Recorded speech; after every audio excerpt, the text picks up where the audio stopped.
What's up, Internet? Kevin here with your weekly serving of the gaming news. This past week, we've got a couple of different game announcements as well as further confirmed titles, and a little bit interesting news regarding what Microsoft currently has planned for its future as a whole company and for its Xbox division in particular.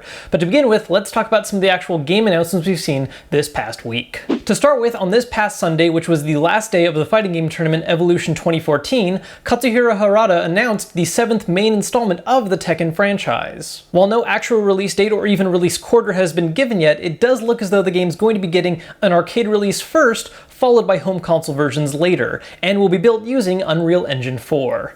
Now, on the related topic of fighting games, on the following morning on Monday, Super Smash Bros. For Wii U and 3DS announced 3 more characters, confirming the return of Captain Falcon, as well as introducing 2 new characters from the Fire Emblem franchise, Robin and Lucina. Counting all the Mii fighters as one, this brings the full announced roster thus far to 36, making this now the largest Super Smash Bros. Roster compared to Brawl's 35. And it may still not be finished yet, we're still missing a few series favorites and veterans, most particularly Ness. And given the frequency of how often we've been getting these character announcements, it's actually very likely we'll see at least 1 or even 2 more until the 3DS version gets released on October 3rd, with the most likely time coming up being Comic-Con later this month, where Nintendo will be hosting a Super Smash Bros. For 3DS tournament. Now, as far as other game announcements from this past week go, Tecmo Koei and Nintendo got together to announce and reveal a new trailer for the next Fatal Frame game, which is planned for the Wii U, whose title loosely translates to Fatal Frame, the Black-Haired Shrine Maiden. This is the 5th game in the Fatal Frame series. The first 3 were on the PS2,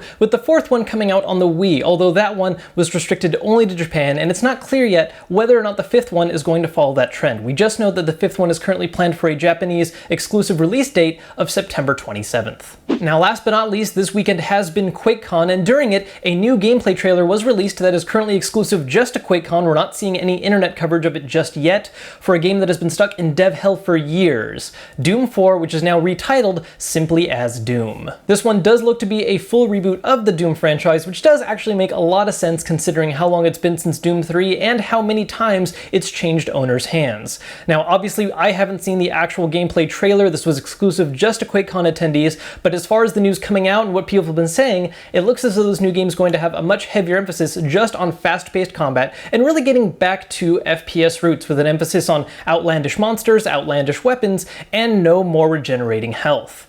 We haven't gotten an exact release date or quarter for this game yet as well, but it has been announced that it will be made available on Xbox One, PS4, and of course, PC. Now, with all that aside, one of the biggest pieces of news to come out of the gaming industry this past week in terms of business is that Microsoft is having a lot of cutbacks and layoffs. This was originally reported after an email was sent out by the current Microsoft CEO announcing plans to have major layoffs across the entire company, numbering as high as 18,000, although the majority of those are coming from its Nokia division, which is looking to have about 12,500 jobs cut over the next year. Microsoft has made it clear that they plan to support the Xbox division and have a lot of big plans for it in the future, but that doesn't make it an exception from these planned cuts. In fact, we're already getting a lot of reports that a lot of different studios are either shutting down in the near future or already suffering major layoffs. Of these, it's been reported that there's been a lot of job cuts over at the Xbox EMEA team, which includes a lot of their operations over in Europe, the Middle East, and Asia, as well as the soon shutdown of the Xbox Entertainment division. This is the same group that Microsoft placed a lot of emphasis on 2 E3s ago when they were announcing a lot of original television content exclusive for Xbox Live.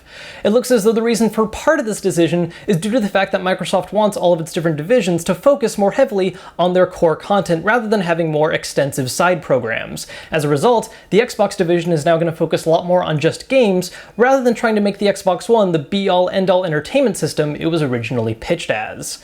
Now, obviously, not all cuts and layoffs are happening right this moment. There might be more announced as the year goes on, so it'll be interesting to see what happens to the Xbox division as time goes by. So that was just a quick look at some of the gaming news to come out this past week, what games have been announced, and a little bit on the gaming industry. I'll be seeing you guys next weekend with another update. Now, until then, I do have some more reviews planned to come up in the next week, including Magic 2015 Duels of the Planeswalkers and Divinity Original Sin. To make sure you guys don't miss those videos, hit that subscribe button so you stay up to date, and while you're at it, if you like this video, hit that thumbs up button to let me know. It's always appreciated. You guys can also follow me on Twitter at Kevin Kenson, where you can hear my up-to-date thoughts on what games I'm currently playing and find out what videos I'm currently working on and what channel I'm going to upload them to. I hope to see you guys soon with those reviews, but until then, I'm Kevin Kenson, and I'll see you later.